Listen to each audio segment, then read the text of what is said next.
SIR अभियान तेज, हर मतदाता की गहन जांच जारी। चांपा नगर में चुनाव आयोग द्वारा संचालित एसआईआर विशेष गहन परीक्षण अभियान पूरे तेजी से जारी है। नगर पालिका क्षेत्र के हर वार्ड में बीएलओ घर घर जाकर गणना पत्रक बांट रहे हैं और मतदाताओं की जानकारी का सत्यापन कर रहे हैं।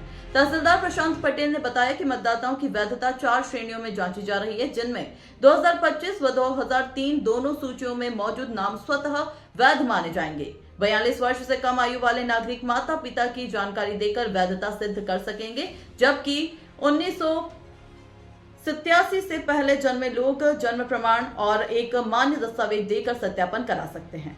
1987 से 2004 जन्म वालों के लिए माता पिता के दस्तावेज अनिवार्य हैं। दस्तावेजों की कमी चुनौती बन रही है, लेकिन बीएलओ लगातार लोगों के मार्गदर्शन बन रहे हैं। आइए देखिए खबर विस्तार से। भारत नेशन के लिए चंद्रशेखर बरेट की खास रिपोर्ट। अभी विशेष गहन परीक्षण से इंग्लिश में एसआईआर करते हैं। अभी इस महीना अभियान के तौर पर चले जा रहे हैं। इसमें बीएलओ नियुक्त किया गया है हमारे द्वारा, जो गणना पत्र वितरण कर रहे हैं।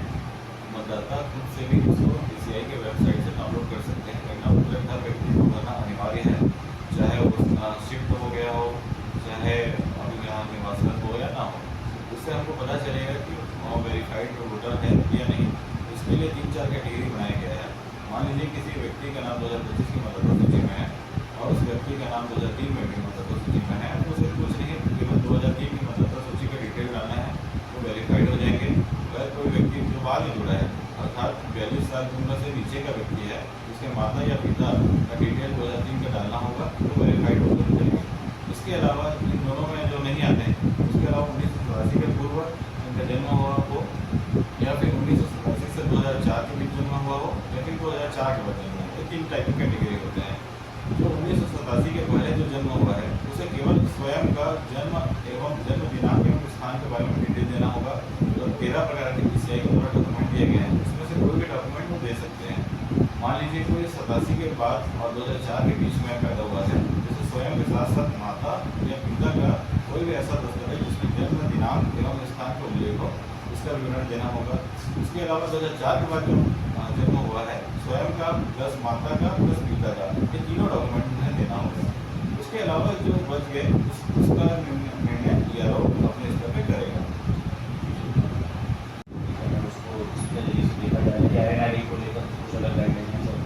जी देखिए, इसमें सबसे मुख्य मुद्दा यह है कि एफआईआर में वो व्यक्ति एलिजिबल है जो भारत का नागरिक हो। भारत का नागरिक चाहे वो झारखंड का हो या उड़ीसा का हो या दिल्ली का हो, भारत का नागरिक होना चाहिए। वो भी छत्तीसगढ़ में वर्तमान में अपना नाम जुड़वाने के लिए पात्र है। बशर्ते उनके पास ऐसा वैध दस्तावेज होना चाहिए जो DCI के द्वारा 13 प्रकार के दस्तावेज दिए हैं उसके अनुसार। NRI को लेकर के जी, जैसे मैंने कहा कि भारत का नागरिक होना चाहिए। अगर भारत का नागरिक की कोई दस्तावेज है उनके पास एलिजिबल, तो वो एलिजिबल है।